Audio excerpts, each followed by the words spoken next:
If you want to start or scale your property development business to 8 figures and beyond, then you're in the right place. This is the Property XPerts Podcast with Ben Richards and Jack Jiggins, two serial entrepreneurs bringing weekly insights from our award-winning businesses. In these podcasts, you'll learn how we found, funded and delivered over £80 million worth of property in the last 6 years, with templates you can use, deal analysis and deep dive discussions that will help you build your businesses successfully. We hope you'll enjoy. Hello. Welcome to this week's episode of the Property XPerts Podcast. It has been an absolutely jam-packed week, to be honest. I'm glad it's the end of it. It's been absolutely crazy. So there's lots of good topics that will help you grow your business in this week's episode. If you haven't tuned into us before, we're predominantly XP Property. We are aiming to deliver 1,000 homes and £1 billion with a B pounds in property in the UK, collaborating with trusted investors. Most people that know us as being ambitious, transparent and creative. And every week we share the highs and lows of property investment, property development, business ownership, entrepreneurship on these Friday lives. And we share a lot of useful information that you guys can take away within your own businesses to help you start, scale and grow. So jumping into this week's agenda. Oh, actually, before we go to this week's agenda, just to remind everyone that we do have 4 open investment opportunities within XP Property. We have got a £300,000 investment that can be secured via a second charge against one of our assets. We've got a larger equity ticket for a joint venture opportunity in central London. It's about £2.5 million equity requirement. So if you like developments and you want more higher risk, high reward type opportunities, then get in contact. We've got a 6-bed HMO that has potential and scope to extend, where we're looking to bring in £500,000 of equity. And we have got our social housing portfolio, as always, which we are actively looking to sell in part or in full. 85 beds across 11 properties, about £16 million worth of stock, with just shy of £1 million net revenue from that portfolio. So if any of those float your boat, if you're a property investor, if you want to invest in property, reach out. We have got plenty of deals and opportunities to discuss with you. On to this week's agenda. It's the 20th of June, and we're going to be starting with a progress update from the bank that we bought a few months ago. If you haven't tuned into the deep dive, about probably 6 weeks ago now, I guess we did a deep dive into the bank, how we found it, how we funded it, how we structured it, how we are going to build it out, all the planning processes we're going through, literally everything, even showing our development appraisal software and tools. So go and check out that deep dive from a few weeks ago. Jack has been busy, not necessarily, I mean, you call it work. It's on the golf course. Searchland did a golf tournament, and Jack's going to be talking about all the things he learned from that event. How do you get the best from your team and from your business? And one of the things we do to do that is constantly reviewing our team, trying to improve both the team and also improving us as a business. So we've got some templates that we can share, some processes that we go through and we use in our business to make sure that everyone is firing on all cylinders. This part of the reasons we've been super crazy busy is that we've had probably the busiest couple of weeks from a mentoring perspective, like the one-to-ones, consultancy stuff that we do. It's been absolutely mad, but some great people that are now joining us for sort of one-to-one sessions where we can help guide them through their businesses, hopefully sort of share the pitfalls that we've come unstuck with over the last 8 years, sort of pay down that knowledge and hopefully get people's businesses working as well as they possibly can be. We've had first sales offer in at one of our sites, so stick around to point number 5 and find out which site that is. Talking about blue sky thinking and longer term vision. What is your exit? It's always good to have an exit in mind whenever you go into any venture. So we're going to be discussing that. We've got some commercial offices that we've recently re-geared on leases and have now hit the market. And we're going to be talking about that process and how you should be looking at your commercial premises. Down valuations and how to handle them. It always happens. It's really difficult to deal with. And we're going to be talking about how we deal with that and some of the things that you can take away and use in your business when you get downvalued. And then mastering your business finances. We talk about this a lot. It's so fundamental to have a great idea and insight into how your business is ticking. And that is, predominantly finance first. And as always, Q&A, and I would implore you to start those questions rolling in right now. And if they are relevant to one of the topics that we talk about, we can start talking about the questions related to that project. But if it's sort of generic questions, we'll leave them to the end, as always, in the Q&A. Cool. And Jack, I've just realized we're going straight into another one of my topics. Do you want to say hello? Hello, everyone. There you go. Thank you very much. That's Jack. That's Jack. So we bought the bank a couple of months ago. We've had successful planning approval with getting the 3 2-bed flats into HMOs. We are actively signing off the listed building consent application as we speak and producing a few finer details with windows and ceilings and roof works that need to be done. If you don't know what a listed building consent is, effectively, this is a grade 2 listed bank that we've bought. It means that the heritage officers at the council are going to want to have a much more of a beady eye on the works that you're proposing and carrying out. So every little detail, especially with regards to the key things that are part of the heritage of the building, like the front sash windows, for example, with those, we can't really just wholesale replace them. We will be refurbishing them and installing secondary glazing internally so that we're not breaking or sort of messing with the original fabric of the building. And that's really fundamental to these listed buildings. You've got to take care of them. It is a criminal offense to start doing things and ripping things out that you shouldn't be doing without consent. Make sure that you're running through that listed building consent process, and it's a different application to your planning process. So with this project, we've already got planning approval for what we want to do with the HMOs, but now we need to get listed building consent as well. It's 2 separate applications, 2 separate processes to go through. You can get kind of one without the other, to be fair. So that's great. We've had Class G planning approval, which means we can convert the rear first floor offices into residential C3 use, which is amazing. So that was our fallback position, and we have the final daylight and sunlight report now ready to submit for our full scheme to the rear, and that involves an airspace sort of extension upwards. It is involving infilling the car park undercroft to create a studio flat, and where we're going to end up with, hopefully, is taking that Class G 2-unit scheme to a 4-unit scheme by going down the full planning permission route, but using the Class G as a fallback to say, look, we can change this office into resi. So the principle of development into residential can't be questioned. It's now about the massing, the size, the design of those other flats that we want to get out the back there. So that's great. The strip out of all of the spaces has been carried out now, and this is the front retail unit that has been stripped. I'm not really sure what the previous buyers, owners did with that ceiling. They seem to have done some sort of weird render. It's like clay. I mean, God knows, maybe they had some pottery classes in there and got a bit messy, but it's a bit of a mess. So we're now having to install new soundproofing, new fireproofing to basically separate the retail space from our HMOs above before the retail new owner buys that retail space. And a bit of a spoiler alert, we have accepted an offer on the retail space at ground and lower ground floor, and that is very, very close to exchange. It should actually exchange next week, so that's amazing. We've got a really good value for that retail space. Ultimately, what we bought it for, once you carve off what the retail is, we've got a hell of a lot of building for not a lot of money, which is obviously great as a developer because it means we've added value, significant value from day one. So that's amazing. And then the final piece of the puzzle, which only happened yesterday, is that we have now approved and accepted one of the contractor quotes that we went out for the project. So it's somebody that we already work with.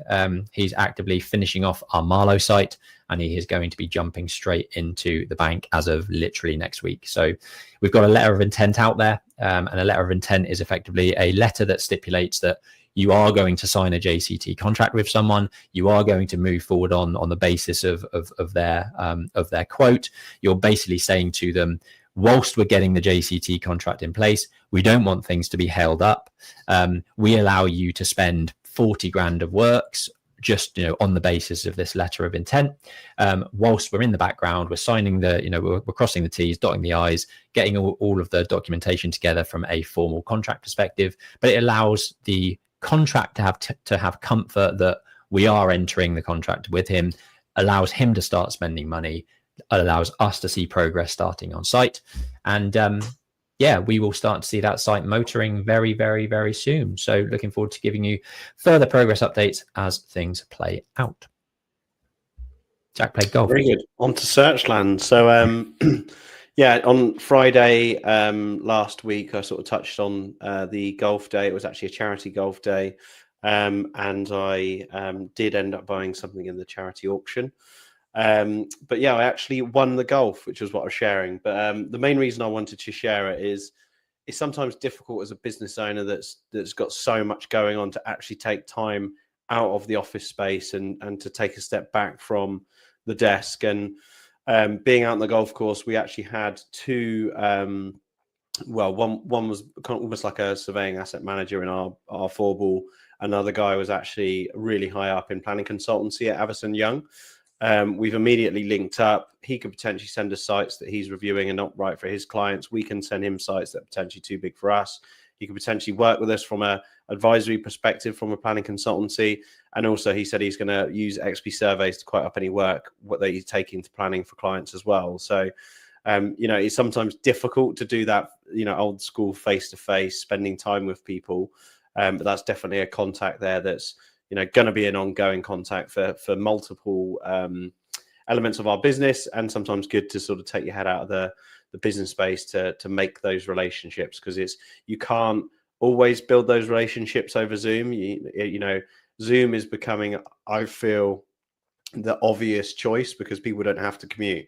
People don't have to commit half a day to meet people, but there is still value in that if you're, working in those types of relationships. We'll see how we get on, but I know for example, relationships that we already have and we already do business with, they were built off the foundations of face-to-face meetings and doing various things that maybe outside of the business environment where you've met, people. And we've got a few events like that coming up. Ben's actually heading to, I believe it's the Polo.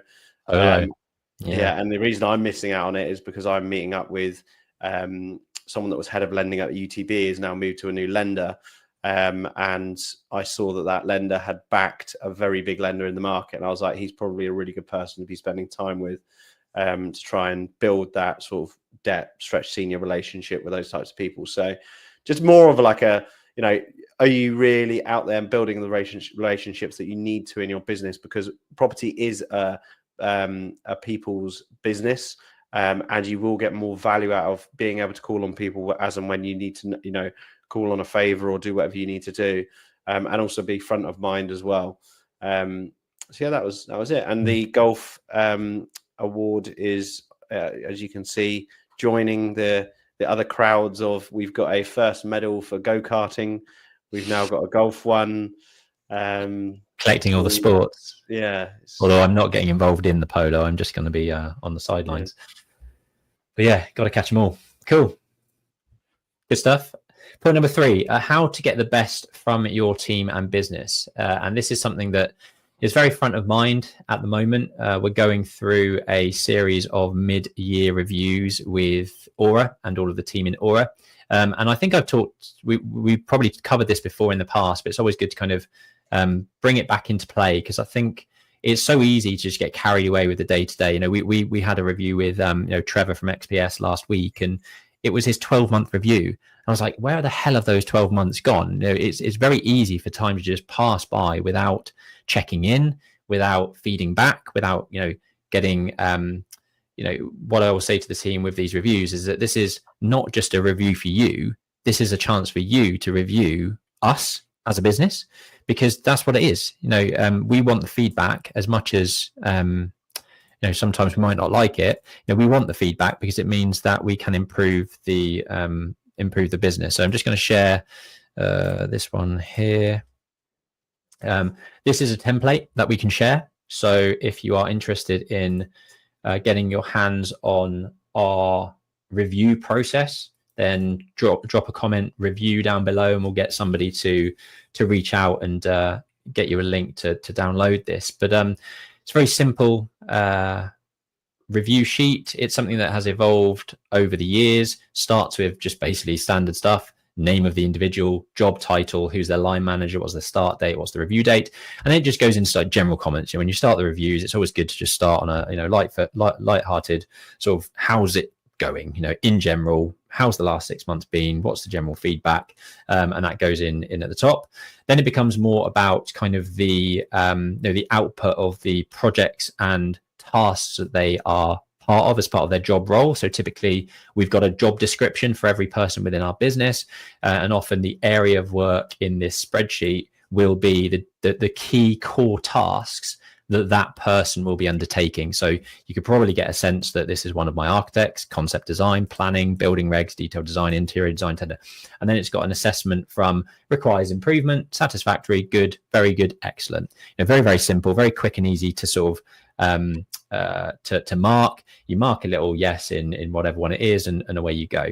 And it's just a really good, what we tend to do on all of these reviews is we get the staff member to fill these out. This isn't Jack or I or Graham or I from Aura kind of filling it out all the way through ourselves and then sitting in front of the staff member to run through it. We get all of our teams to fill this out themselves. So they're giving us their feedback of how they think they are progressing. And the reason we do that is that, it's if you do it as the director of the business, it's only one way. We want to understand how they feel like they're doing in their role so that we can manage expectations in terms of where we pitch it compared to where they pitch it without asking them to do the work. All you're doing is basically saying, this is what we think, and that's not really what you want. So get your team to actually fill these out. And then discuss it in the call. Adjust it to suit. If they've put very good for concept design, but actually, they've got a lot of work to do in terms of their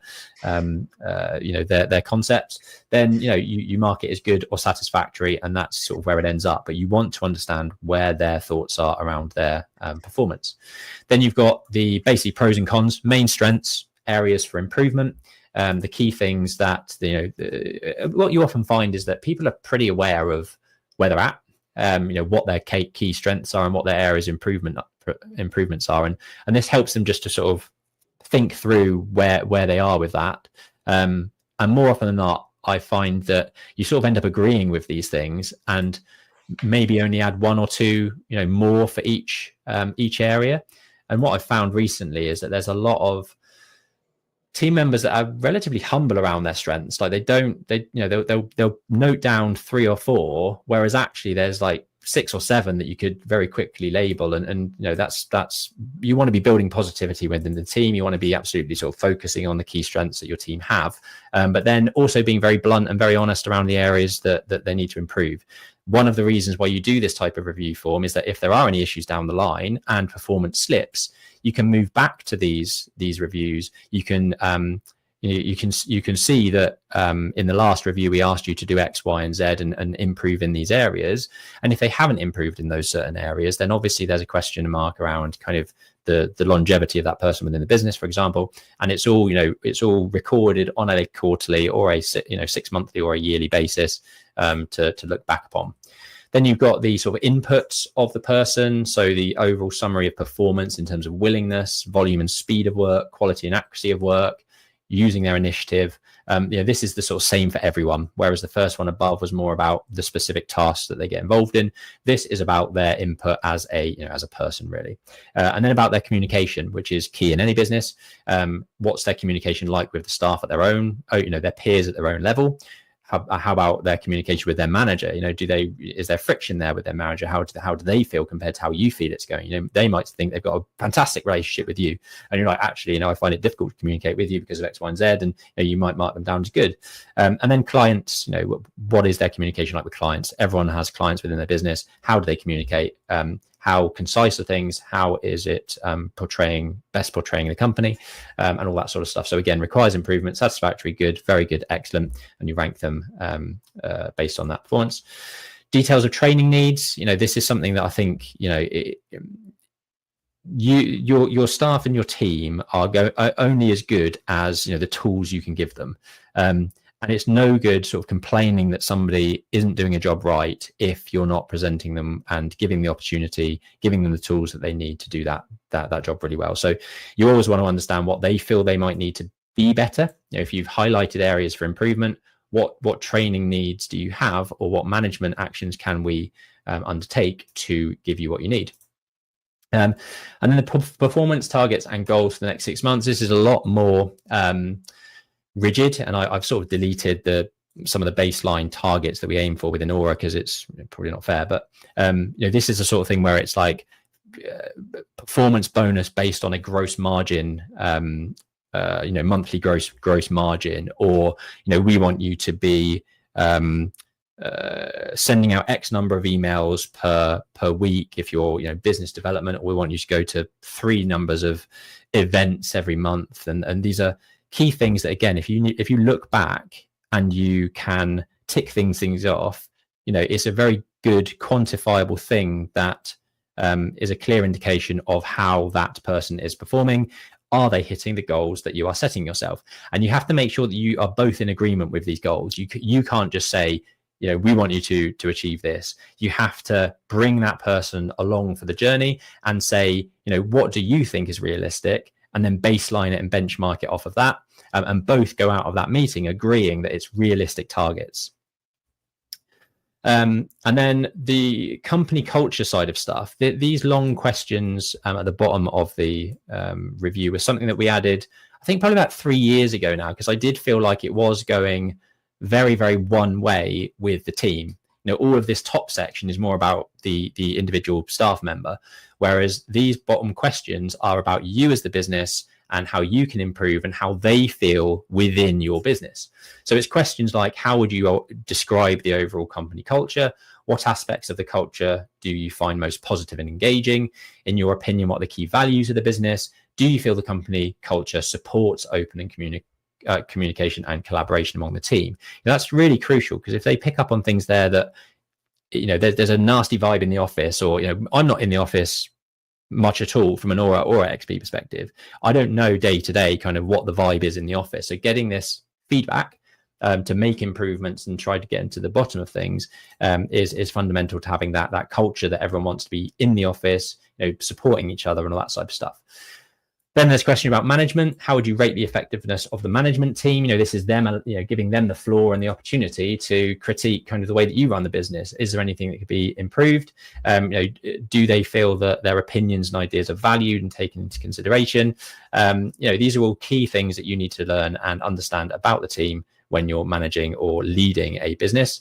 And then career progression. You want your people to be the best they can be. You want them to aspire to move to the next level, or try different things, or move up that career ladder. So understanding what they want from the first place, is fundamental. So have you had opportunities for career growth and professional development within the company? How would you rate the support provided by management in this regard? Cool.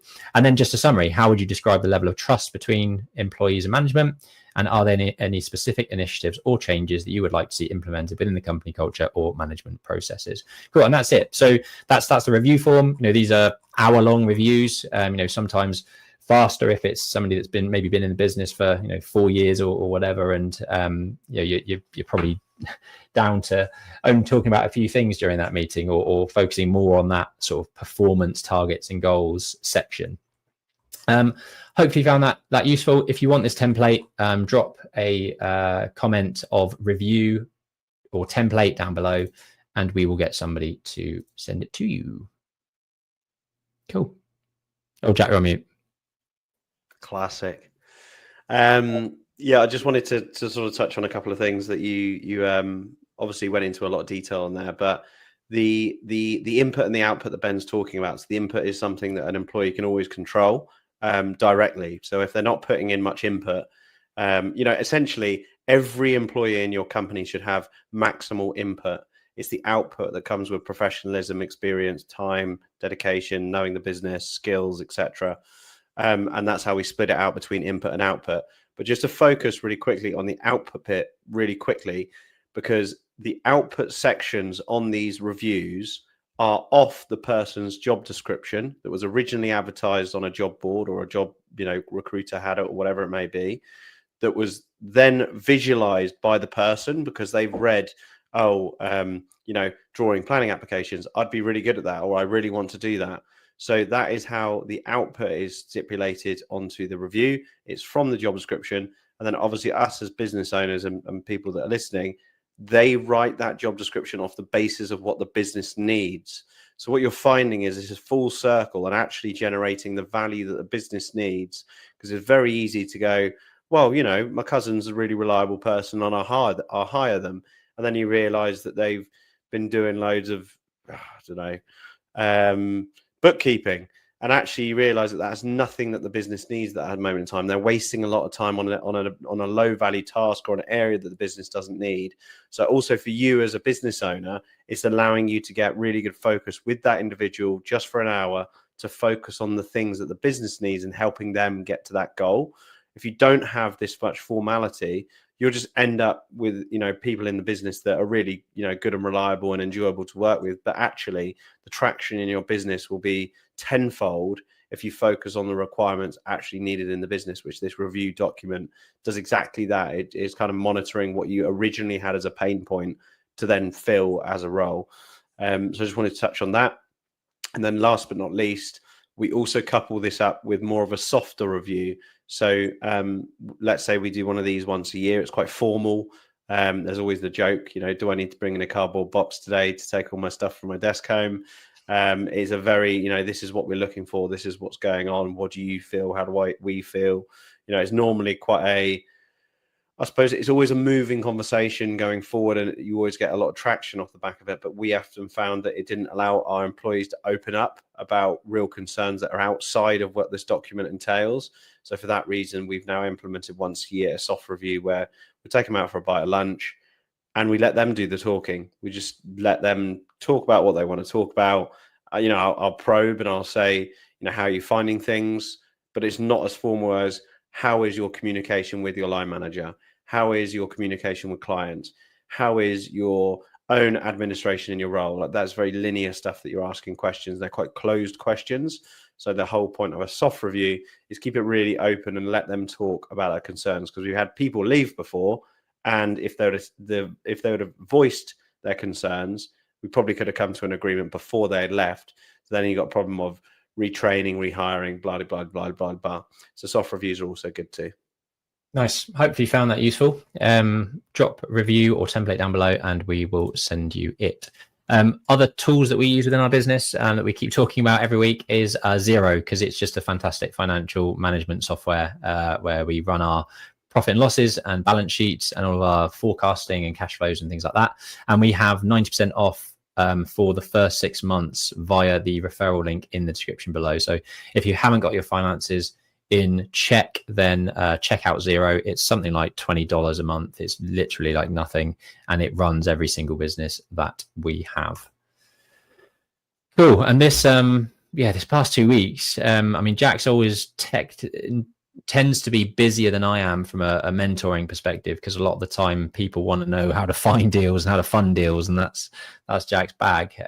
But there have been a lot of mentoring calls that I've been part of this week as well, and we'll crack on into next week as well. It's a point where my diary is so busy during the week that I'm now trying to book in some late night mentoring calls, because it sort of is the only time we could get together basically. But mentoring with us, I think there's a lot of value that we can bring to your businesses. We've been in this now for like 8 years. We have our own non-exec advisors. Realistically, we've probably spent easily over 100 grand on our own kind of mentorship, education, personal development, learning, because every day is a school day fundamentally. So the more support, the more people that you can speak to that sort of have been maybe where you want to get to, and help you kind of pull you up to that level is better. So we offer one-to-one consulting. You can buy it in a sort of ad hoc hour package, or you can buy a bulk package. Oh, sweet. Nice. Yeah, good. So you've got like ad hoc hourly rate. If you want to package up sort of 4 hours of the mentorship, then it's £1,000 plus VAT. If you really want a step change in your business, or are just starting out with a new venture, for example, and really want some input at that front end to guide and basically give you really good insight into how to structure your business. Are there any key things that you're missing, or red flags that you need to think about, help you with your business plan, help you with your funding and structuring, and all the things that you need at the start of a business. We also offer a wider, bigger package where it's both Jack and I in the same room with you for 4 hours to really supercharge the start of your business, or make that big step change that you want to make. So that's £2,500 plus VAT. All those packages are on our website. And if you're interested in one-to-one coaching with Jack or I, if you've got specific needs, then reach out. Not too many people though, because we've got not much time. Cool. And it is capped. We can't keep going. Yeah, no, it is pretty much getting to the point where we still need to do our day jobs, and we have plenty of day jobs. So if you're interested in one-to-one coaching, do reach out. But we are getting to the point where we might have to shut the doors. Cool podcast. Thank you very much for tuning in. We are live on a Friday every week across YouTube and LinkedIn and Facebook and all of those visual video platforms. We then package up the video into audio format. That gets launched at Monday at 5 o'clock for your journey into the office, or Monday morning in the gym session on Spotify and Apple. So if you could rate us on Spotify, leave a review on Apple, we would absolutely love it.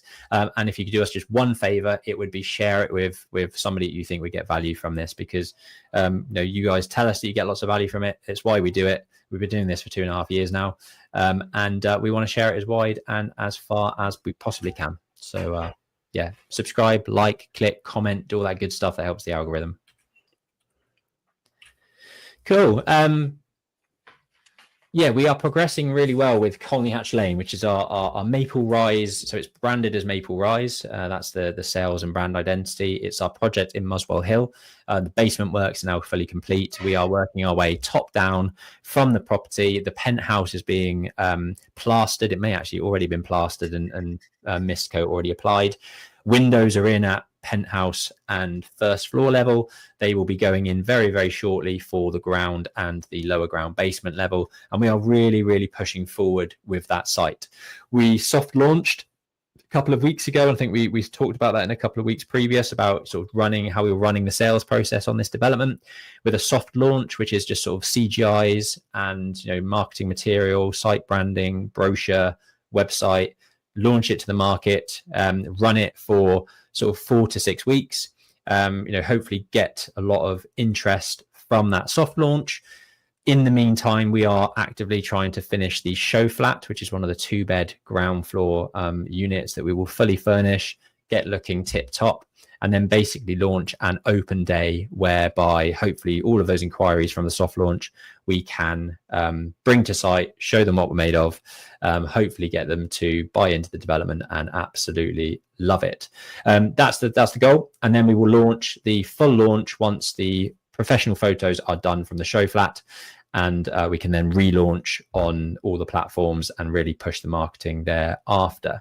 That being said, one thing that we do on most of our sites is get site hoarding installed with the site branding, with the graphics, with the contact details of our agents or ourselves, just to drum up local interest. And that has really done wonders for a lot of our sites, including this one, because we have over the last 3 months had a couple that live nearby currently, saw the hoarding go up, inquired, have been to site during the works. Obviously there's not a lot to see, so it's difficult for them to really picture it, but now that it's really coming together in terms of the spaces, they can start to see how awesome these flats are going to be. And good news is that we have accepted an offer on one of these 9 amazing flats, so really happy with that. It's really difficult out there at the moment for those that are selling sites. Most developers that we speak to really struggling.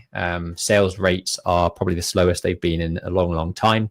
The levels of sales are, in terms of the quantum and the offers that we're getting over the door, still seem pretty robust, but it's just they're few and far between and very, very slow. So great to get one out of the door before we even finish the scheme, and hopefully we can get that through to completion ASAP. What's your exit? Yeah, so we actually got asked this in a mentoring session this week, didn't we? And I thought it's a very, I suppose, deep and important question for anyone.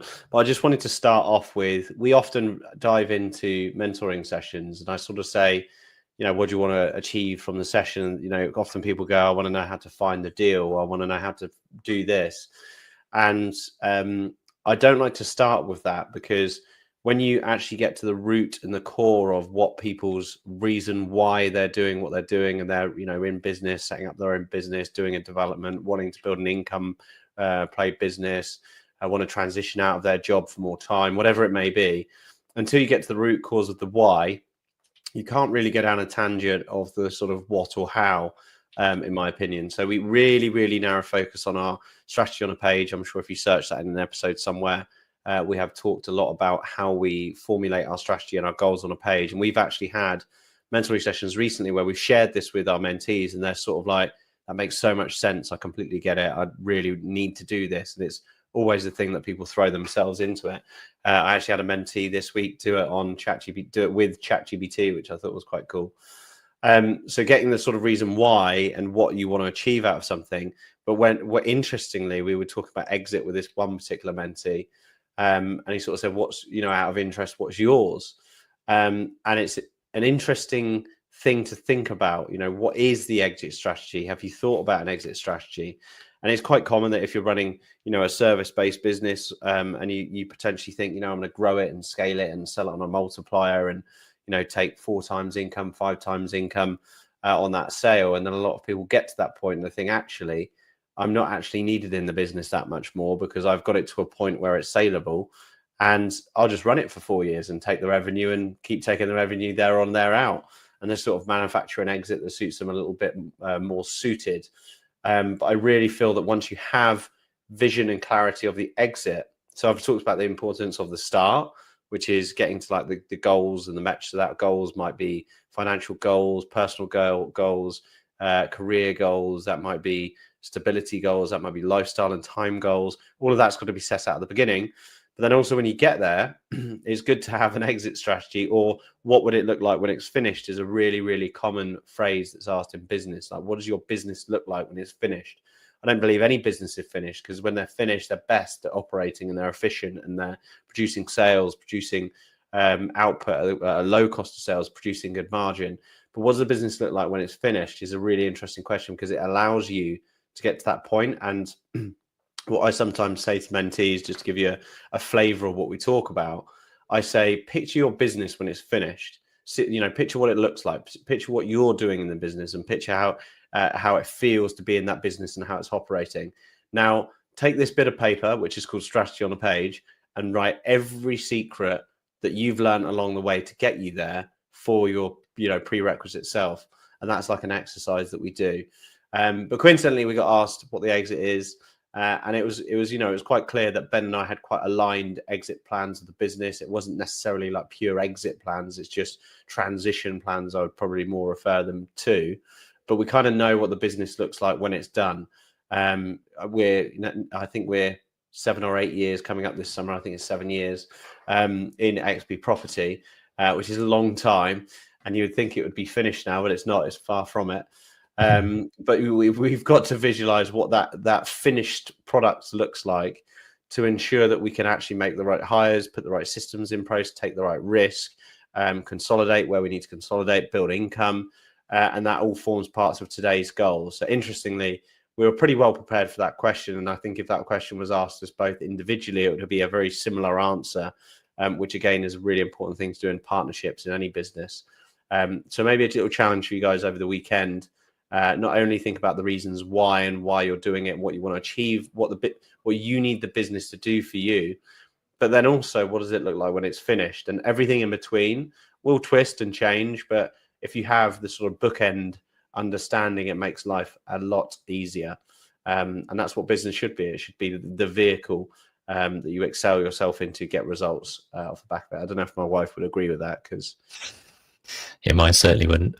I think this topic is so good, and we talk about this a lot on the Property Entrepreneur, which is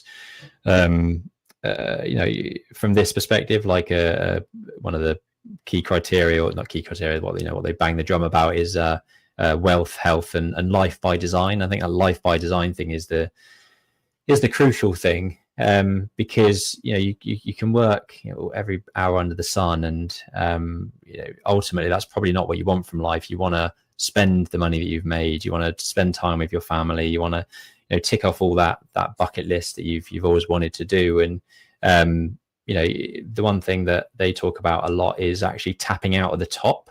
So if you've built your business to a point where it's cooking on gas, it's really kind of working without you and super profitable, and that's often the time to get out. You let somebody come in and do what they want to do to take it to a next level, but tap out at the very top, get the best value for your business possible.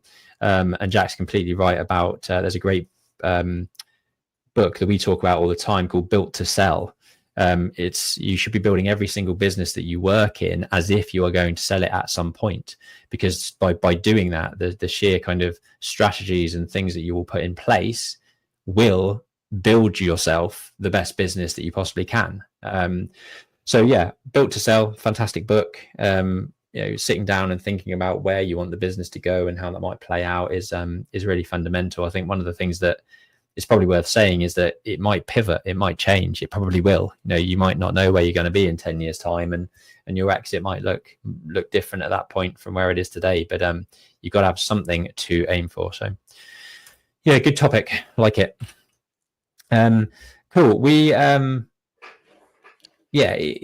It's an interesting market out there for all sectors, really. But the office market is an area that we focus on quite a lot, because there's a lot of people sort of getting out of the market, and there's opportunities for permitted development to convert into residential, for example.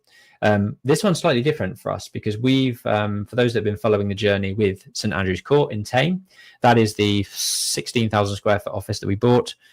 We are converting 2/3 of the space to 20 flats. We finished 9 of them, start the next phase of 11 units in the next week or so.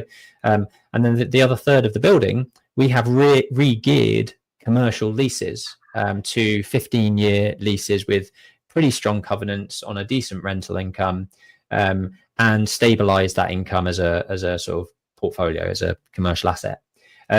For us, from a yield perspective and where we are in sort of growth of businesses, we're exploring potentially selling those units and capitalizing on the equity that we've built within that part of the building. We've put the commercial offices to the market. We've based it on like a rental yield basis. I don't actually know where were we at? It was about 7.5% and 8%. 8.2 revisionary yield after costs. 8.2% yield. So, that's sort of where we think the office market in the area is, based on having 15-year leases with fully refurbished kind of new office suites that tenants have just moved into. So yeah, we've not talked about this that much. It's going to hit the market in the next week or so. We've just signed off the sales particulars, and it seems like it has already gone out. Has gone out. Cool. So you will find it on the platforms. This is well, it's not on the platforms yet. It's database sent, but this is how you know you've got a good network. Someone sent me this and said this looks like a bit of you. I was like, yeah, it is. Actually. Nice. It is very much a bit of a nice. I mean, I think this goes back to the previous comment about kind of tapping out at the top. We've got those 15-year leases in there. We've re-geared the leases to a decent level. The work has been done.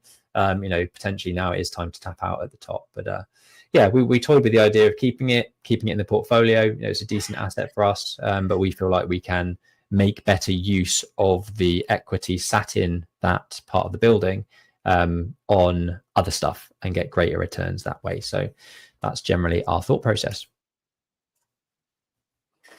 The dreaded down valuations. Yeah, I mean, essentially, for those of you that might know, obviously valuations come into play when banks want to lend on assets. The valuer, which is typically a RICS chartered surveyor that works at a surveying company, on the panel of the bank lender, get instructed to value the building independently, so that the buyer, which is us, our opinion goes out the window, The bank, them, they don't have to do anything, and they rely on a RICS chartered surveyor to do all of the work.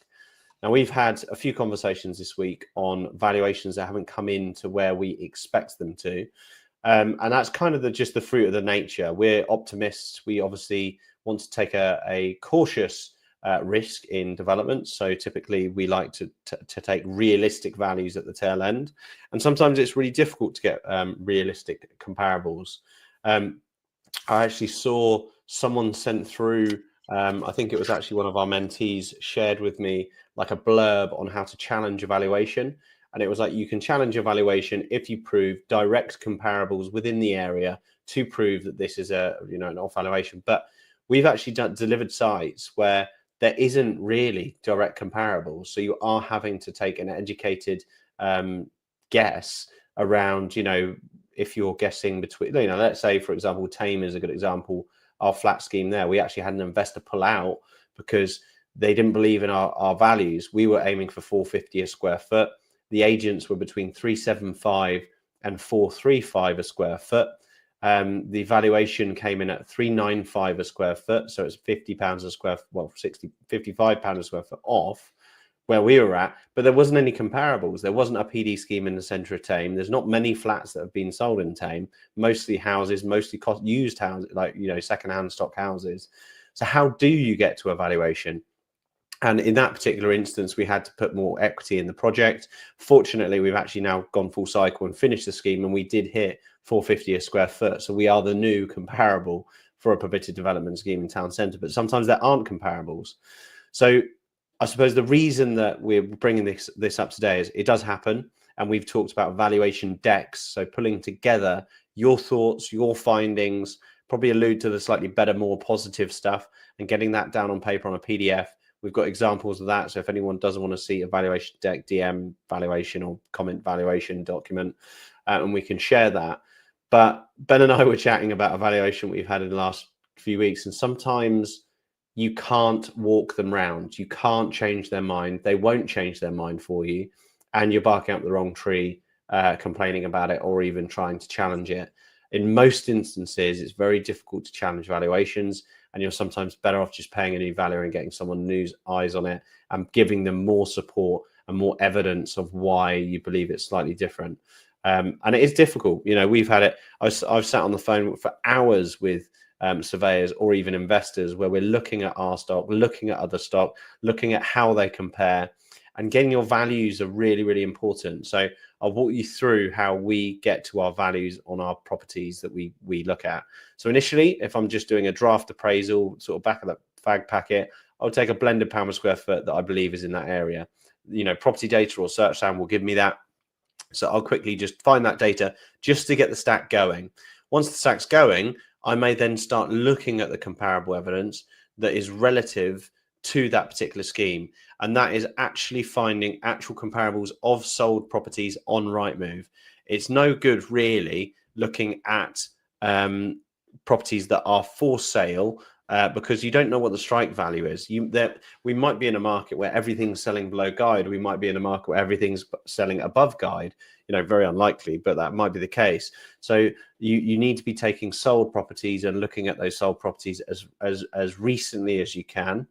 And then obviously using those as evidence and almost looking at them and going, what's the garden like? What's the finish like? How many bedrooms it's got? What's the layouts like? And you really do have to go into this much detail and data. And that is what sales teams and big development companies do. They monitor layouts, feeling, vibe in the building, and really do go into that much detail on values. Once you then got all that dialed down and you're happy with values, take those values and put them in the valuation deck so that when the valuer is coming to site, you can present that valuation deck to the valuer to support your argument of valuations. We typically try and be a bit punchy and optimistic because they will take a more pessimistic stance because it's their PI cover and their liability that's at risk if they do put a foot wrong. I've seen valuations that I think are really high.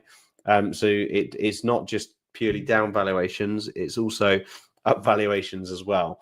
But once you've done all of that and you've got a valuation done, if you're miles off the mark, you've got to ask yourself the question, does this scheme work? Am I making a mistake here? Do I look back through the data, look what their argument is? in getting it to that valuation. That's a one really important check, because obviously you don't want to be buying a scheme that doesn't work. And then two, if you can't negotiate the valuation up, you will probably just have to pay for a new valuer. And that is just sometimes the fundamentals. If you're almost there and there's not much in it, you can just up the equity amount and get the deal over the line, because the loan to value stays the same, but the value is lower. So you can normally get the deal over the line that way. But I would say if you're drastically apart, it's sometimes really difficult to overturn a valuation. And you're better off just starting fresh, because once people have seen things, it's sometimes very difficult for them to unsee it. Yeah. Very true. Cool. Good stuff. I mean, let us know if you're having issues with valuations down below. We love a good rant on down valuations. We are actively trying to get over the one in a project that we are buying at the moment. So we understand your pain. Cool. Master your business finances. And I have been in the background tweaking the slide that I forgot I put in there earlier, because I actually saw this in the agenda and was like, what was I going to talk about there? This happens. This is sort of live, so we can do that stuff. But it's about mastering your business finances. And I don't want to go further talking about this until I guess promoting Josh's podcast, because I think I've listened to every single episode since he started his podcast at a similar time to us, like 2.5-3 years ago. It's called the Ultimate FD Podcast. If you're having constant cash flow issues within your business, if you are running your business by your bank account, which by the way isn't the way to run it, then you need to get a bit more clarity on how you are running the financial management of your business. And we talked about Xero, and Xero is an amazing bookkeeping and financial management software to track all of the stuff that I'm going to talk about now. But if you want to understand a little bit more around methods, procedures, systems, ways in which you can have a finance first business in whatever sector you're in, then do head over and listen to the Ultimate FD Podcast with Josh Keegan. Both Jack and I have been on the podcast back in, crikey, just looking back now, May 2023. Crikey. That is a long time ago. December 2023, May 2023. And it's enlightening to speak to Josh about his experience as a chartered accountant and running a property lettings and management company, and sort of selling that, getting to an exit point, again, like tapping out at the top. And now running the Ultimate FD, where he goes in and works with entrepreneurs just like us, and fixes all of their broken systems from a finance perspective. So Josh has helped us with XP Property build our cash flow forecast, and help us sort of plan ahead, because cash flow in a property development business is just the worst. It's so difficult to get right. I mean, we still haven't got it right because it's a constant moving target. But if you want to master your business finances, going to the Ultimate FD Podcast is a great place to start. And the key 4 things that I want to talk about loosely is basically having a profit and loss, which Xero can do for you. So ultimately, that is where all of your revenue items, your sales go into. You look at your gross profit margin. What are the cost of goods sold within your business? What are your operating costs, like your marketing, your office, your rates, your team, all that type of stuff? And ultimately that then drops down into your net profit. And if you're not reviewing that on a monthly basis via a set of monthly management accounts, and I probably should have had James Sinclair's photo up on the screen as well, because he is always talking about that, and it's so important. These are people that have had numerous businesses, have grown successful businesses, have exited successful businesses. You need to be listening to these people. You need to be listening to us. We've been through the pain of not having this in place.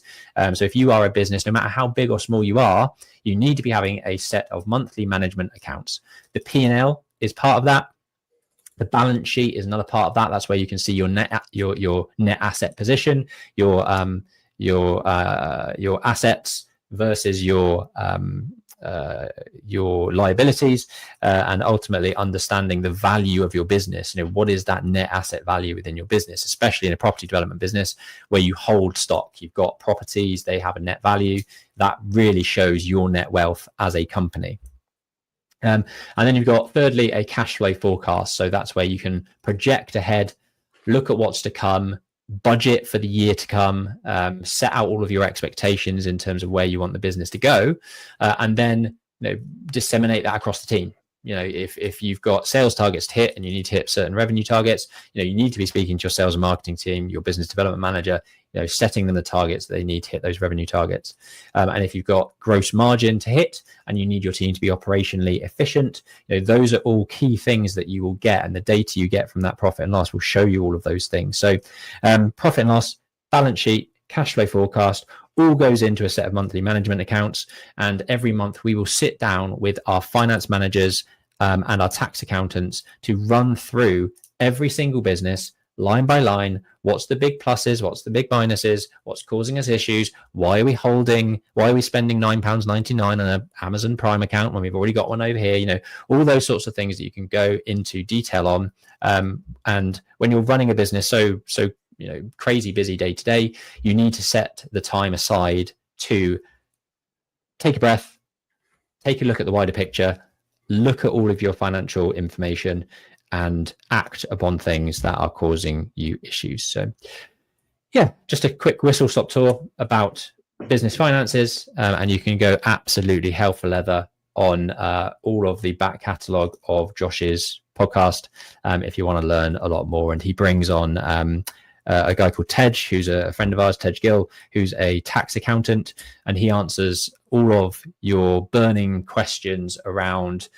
what electric car to buy. Is it electric car? Is it a hybrid? Is it all of the things that you can do to reduce and minimize the tax that you pay within your business? He talks about in detail with Tej on their special episodes. So do follow it and let us know what you think down below. Q&A is blank. Where's all the questions? Yeah, next week. Yeah, get all your questions in. Sorry if you've asked them this week and we haven't got around to it, but we are going to have to dart off. But thank you for tuning in. If you have been tuning in this far, do like, comment and subscribe and follow across all the platforms. And please, if you can, share it with one person that will get value from it. We would absolutely love that. Anything else from you, Jack? That's it. Ciao for now. Ciao for now. Have a good weekend, everyone. And Enjoy the weather. Catch you next week. Think about your exit strategy. That's it. Bye.